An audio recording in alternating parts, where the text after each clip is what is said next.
आज की इंसानी ज़िंदगी पहले की इंसानी ज़िंदगी के मुकाबले बहुत अलग है। ये बहुत बहुत ज़्यादा चैलेंजेस से भरी हुई है। मगर ईश्वर हमेशा इंसाफ करता है, इसलिए अगर उसने आज के दौर के इंसान को चैलेंजेस दिए, तो ऐसे टूल्स भी दिए कि जिसकी मदद से वो इन चैलेंजेस से निकल सकता है।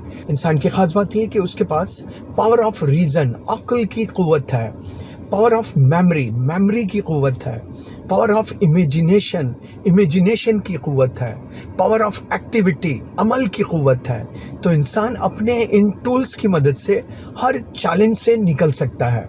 यहाँ मैं प्रॉब्लम नहीं कह रहा, मैं चैलेंज कह रहा हूँ, क्योंकि जब आप किसी चीज़ को प्रॉब्लम कहते हैं तो आप रुक जाते हैं, आप स्टक हो जाते हैं। लेकिन जब आप उसे चैलेंज कहते हैं तो आपको मोटिवेशन मिलता है कि हम इससे पार लग सकते हैं, हम आसानी से इसे ठीक कर सकते हैं। तो आज की ज़िंदगी में जो चैलेंजेस हैं, इसमें जो सबसे ज़्यादा इंसान की मदद करता है वो है इंसान की हेल्थ। इंसान अगर अपनी सेहत का ख्याल रखे, अपनी हेल्थ को मेंटेन करे, तो वो आसानी से किसी भी चैलेंज का सामना कर सकता है और उसकी ज़िंदगी ज़्यादा बेहतर और ज़्यादा खूबसूरत और ज़्यादा अच्छी बनती है। तो आज के इंसान के लिए ख़ास तौर से बहुत ज़रूरी है कि वो अपनी हेल्थ का ख्याल रखे। तो अब क्वेश्चन ये पैदा होता है कि हेल्थ किसे कहते हैं। WHO ने जब इस पर डिस्कस किया तो काफ़ी पहले उन्होंने इसकी एक डेफिनेशन दी थी। उन्होंने कहा था सेहत, व्हाट इज़ हेल्थ? सेहत क्या है? Optimum level of physical, mental, psychological and spiritual well-being and not merely the absence of disease. सेहत का मतलब आपका फिज़िकल, जिस्मानी तौर पे, दिमागी तौर पे, नफ्सियाती तौर पे और रूहानी तौर पे इंसान का ठीक होना है। बीमारी का ना होना सेहत नहीं है। तो सेहत एक होलिस्टिक चीज़ है और इसको होलिस्टिक तरीके से ही मेंटेन किया जा सकता है। सिर्फ एक एस्पेक्ट को डेवलप करके इंसान हेल्दी नहीं रह सकता। तो ये एक अहम सवाल है, इस पे बहुत सारी चीज़ें आपको मिलेंगी जब आप इस पे रिसर्च करेंगे कि सेहत क्या है और उसे कैसे अच्छा रखा जा सकता है। तो कई तरह के व्यू हमें मिलते हैं जो कि कभी-कभी हमें कंफ्यूज भी करते हैं कि एक शख्स ये कह रहा है, दूसरा शख्स कुछ और कह रहा है। तो ऐसी सूरत में उलझाव पैदा होता है।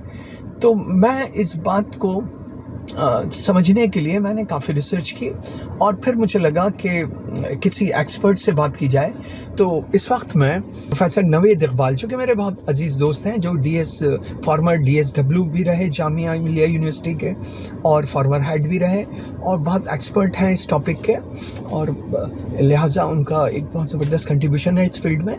तो इन्होंने बहुत आसान बनाकर बहुत ही सिंपल अल्फाज में बताया है, जिसको अगर इंसान फॉलो करे तो वो हेल्दी रह सकता है। अच्छी हेल्थ के लिए जब मैं हेल्थ कह रहा हूँ तो उसमें फिजिकल और मेंटल दोनों हेल्थ शामिल है। पहला पॉइंट मैंने बताया था प्रॉपर स्लीप, ना बहुत ज़्यादा सोना ना बहुत कम सोना लंबे टाइम तक।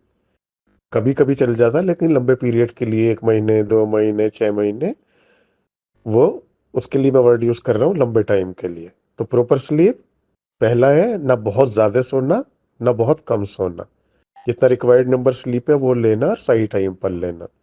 दूसरा मैंने बताया था प्रॉपर डाइट, जो सीजनल फ्रूट हैं, ड्राई फ्रूट्स हैं, इस तरह की चीज़ें हेल्थ के लिए अच्छी होती हैं। और कुछ डाइट्स ऐसी होती हैं जो मेंटल हेल्थ के लिए भी अच्छी होती है। सिंपल लॉजिक है, जो भी डाइट जैसे फास्ट फूड वगैरह जो फिजिकल हेल्थ के लिए अच्छी नहीं होती, मेंटल हेल्थ के लिए भी अच्छी नहीं होती। थर्ड पार्ट मैंने बताया था उसका फिजिकल एक्टिविटी या एक्सरसाइज। एक्सरसाइज भी हेल्थ के लिए बहुत ज़रूरी है। चौथा मैंने बताया था सोशल नेटवर्क, दोस्ती रखना, लोगों से बातें करना, मिलना जुलना, ये भी हमारे सेहत के लिए अच्छी है। फिर नेक्स्ट मैंने बताया था एक पॉइंट जो साइकोलॉजिकल कंपोनेंट है, कुछ ना कुछ ऐसा सीखना करना जो हमारे सेंस ऑफ कॉम्पिटेंस को बढ़ाए। फिर नेक्स्ट मैंने बताया था, इस तरह की बात कही होगी कि जिसको हम कहते हैं ग्रेटिट्यूड, हर हाल में अल्लाह का शुक्र अदा करना, या जिन लोगों ने आपको हेल्प की उनका शुक्र अदा करना। तो ज़्यादातर लोगों में मैंने ये देखा, मेजोरिटी लोगों में, कि वो बहुत सारी चीज़ें ऐसे मैनेज कर लेते हैं। बीच बीच में कुछ लोगों को नेगेटिव थॉट भी आते हैं कि लाइफ में मेरा कोई नहीं है, मैं कुछ नहीं कर पाऊंगा। जब नेगेटिव थॉट आए तो उसको पॉजिटिव से सब्स्टिट्यूट करना या उसको काउंटर करना। इससे मुझे उम्मीद है कि बहुत सारे लोग एक नॉर्मल हेल्दी लाइफ जी लेते हैं।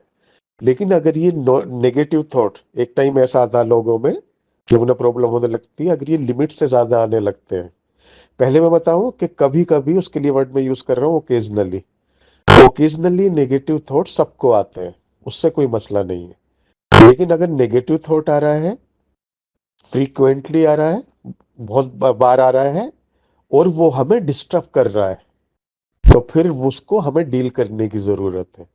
अगर हम खुद उसको डील नहीं कर पाए, तो फिर हमें प्रोफेशनल हेल्प लेने की जरूरत है, नहीं तो वो हम हमारे अंदर कोई साइकोलॉजिकल प्रॉब्लम डेवलप कर देगी।